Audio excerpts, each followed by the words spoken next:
Hello everyone, very good morning. So class, as you know, we are continuing with our chapter number 6 of history, that is crafts and industries.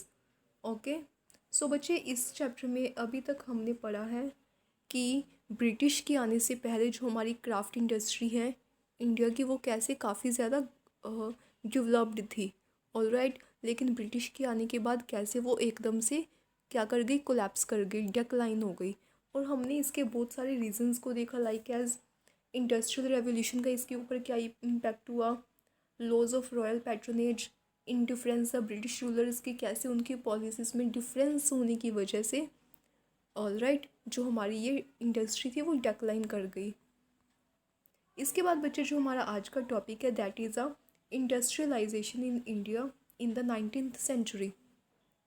यहाँ पर क्या है, हमने पहले देखा British के आने से पहले we are good, alright, we are handicraft industries were very good, alright.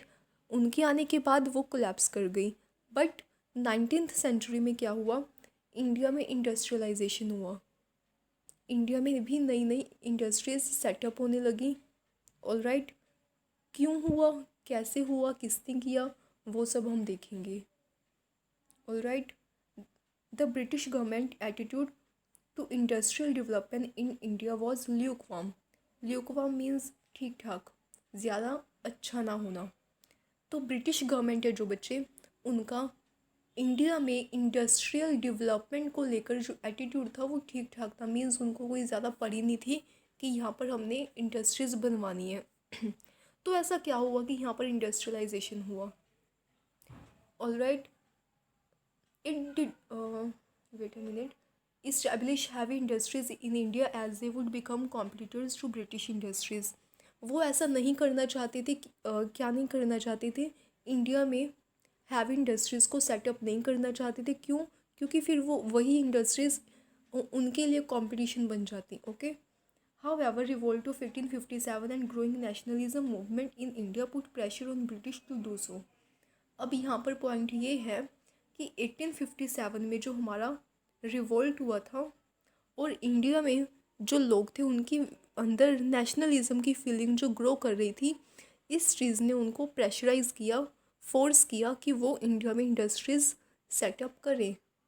Okay, क्योंकि हमारा क्या हो रहा था, ब्रिटिश के ऊपर से विश्वास जा रहा था धीरे धीरे, लोग उनके बहुत ज़्यादा अगेंस्ट हो रहे थे। ओके, तो उनको ऐसा कुछ करने की ज़रूरत थी ताकि वो लोगों का जो ट्रस्ट है वो दोबारा से अचीव कर सके, वो उनको कुछ कह सके कि देखिए हम आपके लिए ये कर रहे हैं, हम आपके लिए वो कर रहे हैं।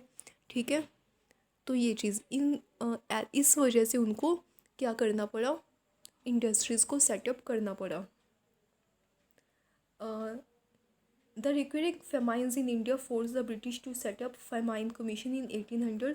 This commission strongly recommended the setting up of factories in India as it would reduce the pressure on agriculture. यहाँ पर क्या हुआ, अभी इंडिया में क्या आ रहे थे, फेमाइन आ रहे थे, मीन्स भूखमरी।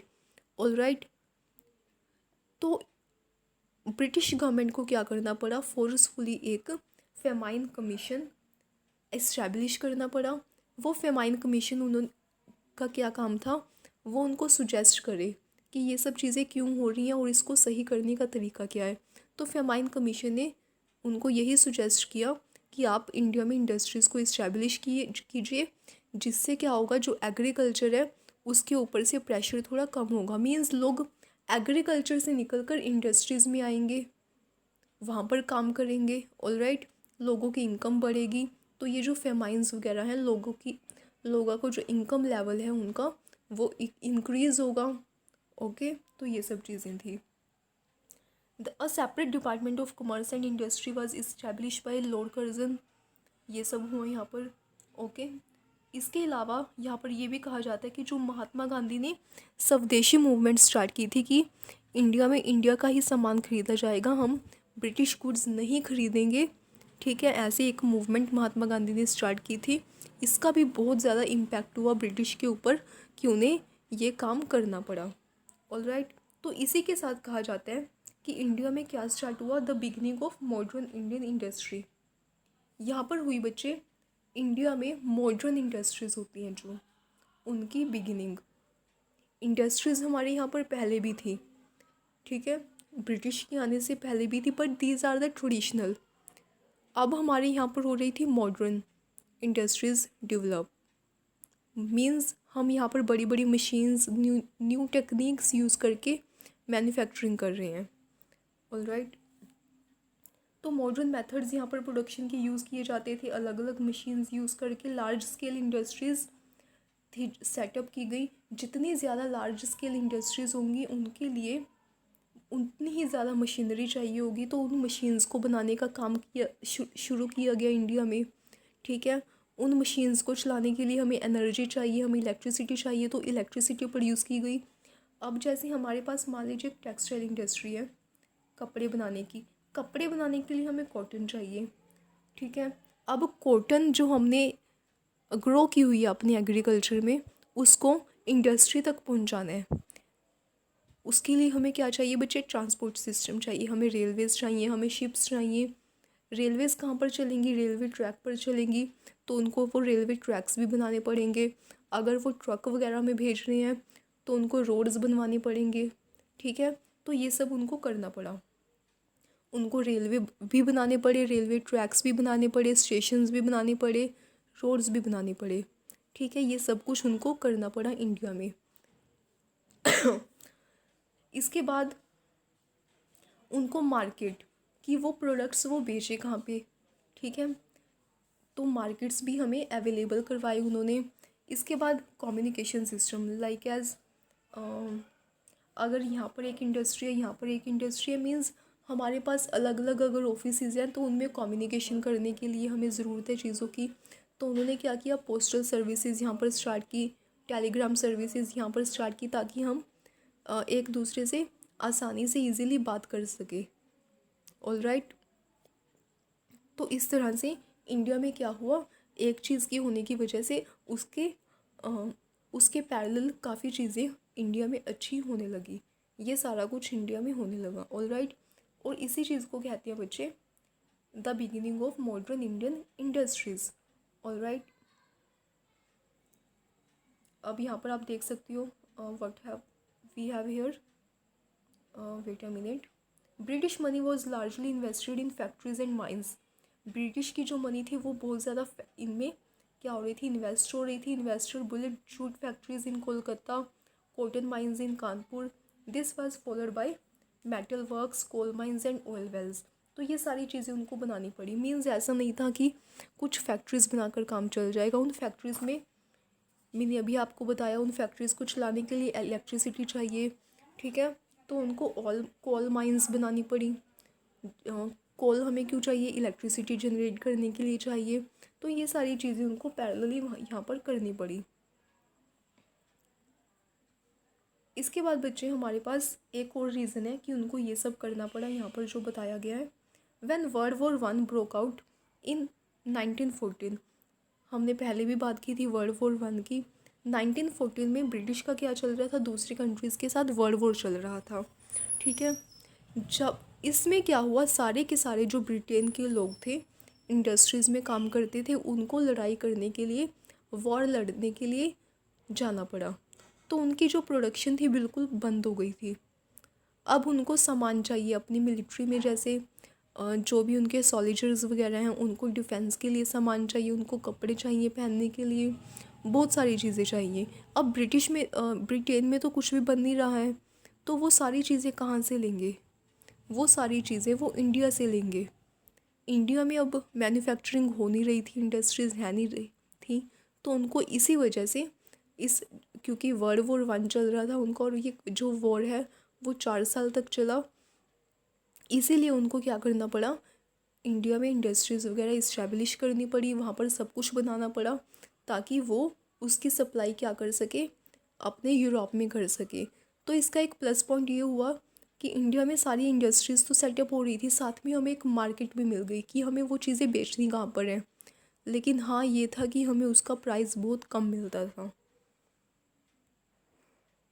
आफ्टर दैट बच्चे हमारे पास यहाँ पर इंडस्ट्रीज़ की बात की गई है कि कौन कौन सी इंडस्ट्रीज़ यहाँ पर सेटअप की गई, लाइक एज कॉटन टेक्सटाइल्स, ठीक है। First cotton mill was setup in Bombay 1854, the next in Allahabad, इसके बाद अहमदाबाद। ऐसे करके आपको यहाँ पर बताया गया कि कहाँ कहाँ पर ये मिल्स हैं जो वो सेटअप की गई। ऑलराइट, इसके बाद बच्चे आपको यहाँ पर है the jute industry. The jute mills were centred around Kolkata mainly because of availability of raw material.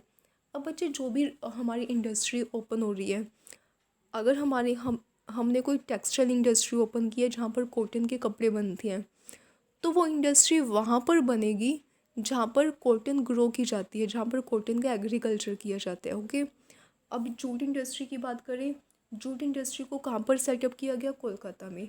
क्यों किया गया? क्योंकि कोलकाता में क्या होता है, जूट का जो रो हमारी जूट है उसको ग्रो किया जाता है। ठीक है, तो फर्स्ट मिल है जो वो बंगाल में सेटअप की गई इन 1855। ऑलराइट, इसके बाद वो धीरे धीरे बढ़कर कितना हो गया? 64 हो गया। कब तक? वर्ल्ड वॉर 1 तक। कोल माइंस सेटअप की गई। शुगर इंडस्ट्रीज़, यहाँ पर आपको ये सब चीज़ें बताई गई हैं कि किस तरह से कौन कौन सी industries. The iron and steel industry, सबसे ज़्यादा ज़रूरी जो होती है बच्चे किसी भी कंट्री के लिए, वो होती है iron and steel industry, the most important and basic industry of a modern economy. Modern economy की सबसे जो बेसिक इंडस्ट्री होती है और इम्पोर्टेंट इंडस्ट्री होती है वो कौन सी होती है? Iron and steel. क्यों होती है? Any building activity where whether it is machine, house, railway, ship, truck, steel, इन सबको क्या चाहिए? आयरन चाहिए। मीन्स लोहा। हमें कुछ भी बनाना है, चाहे वो किसी और इंडस्ट्री में अपने घर बनानी है, मशीन बनानी है, कोई रेलवे बनाना है, बस, ट्रक, जो भी बनाना है, हमें उसके लिए आयरन चाहिए। तो आयरन हमारे पास होना चाहिए। ठीक है, that's why it is a important industry. इसके बाद आपको क्या कहा गया है? The iron and steel industry in India started on a modest scale but soon grew by leaps and bounds. सबसे पहले जो आयरन इंडस्ट्री स्टार्ट की गई इंडिया में, वो इतनी ज़्यादा मतलब बड़ी नहीं थी। ठीक है, मॉडरेट थी, ठीक ठाक थी। लेकिन आने वाले टाइम में देखते ही देखते ये बहुत ज़्यादा बड़ी हो गई। लार्ज स्केल पर इंडिया में आयरन की प्रोडक्शन की जाने लगी। और यहाँ पे एक Tata iron and steel plant है जो इसको सेटअप किया गया, जिसको हम टिस्को भी कहते हैं, TISCO. Alright, means Tata iron steel company was founded by visionary Jamshedji Tata in Jamshedpur, Jharkhand, which is first India owned steel producing unit in India. ये बच्चे फर्स्ट एक प्लांट था जो इंडिया के किसी that is owned by India, जिसका कोई मालिक इंडिया था। अदरवाइज सारी जो जितनी भी फैक्ट्री सेटअप हो रही थी उनकी ओनरशिप किन के पास थी? ब्रिटेन के पास थी। ऑलराइट, तो जो ये टिस्को है that is first company that is owned by any Indian. Alright, इसके बाद बच्चे प्लांटेशन इंडस्ट्री आपकी। प्लांटेशन इंडस्ट्रीज़ में क्या होता है? हमारी cash crops like as cotton, jute, इन सब चीज़ों को हम ग्रो कर रहे हैं। यहाँ पर आपको बताया गया इंडिगो, ये भी एक कैश क्रॉप है। टी एंड कॉफ़ी, कहाँ पर इनकी प्लांटेशन की जाती थी, वो चीज़ें आपको यहाँ पर बताई गई हैं। तो बच्चे ये सब है हमारा यहाँ तक। इसके आगे जो हमारा टॉपिक है next, result of growth of modern industries. मैंने अभी आपको बताया कि हमारे यहाँ पर जो मॉडर्न इंडस्ट्रीज सेटअप हुई थी, की गई। ऑलराइट, कौन कौन सी? शुगर, जूट, कॉटन, प्लांटेशन, ये सब चीज़ें। इनका रिज़ल्ट क्या हुआ इंडिया में? इंडिया की इकोनॉमी पर इनका इम्पैक्ट क्या हुआ? अच्छा हुआ, बुरा हुआ? ऑलराइट, आप खुद सोच के देखिए कि क्या हो सकता है, अच्छा हो सकता है या बुरा हो सकता है। I will tell you but in the next video lecture. For now आपने सोचना है कि इंडिया की इकोनॉमी पर इसका क्या इम्पैक्ट होगा। So class, for now thank you, have a nice day.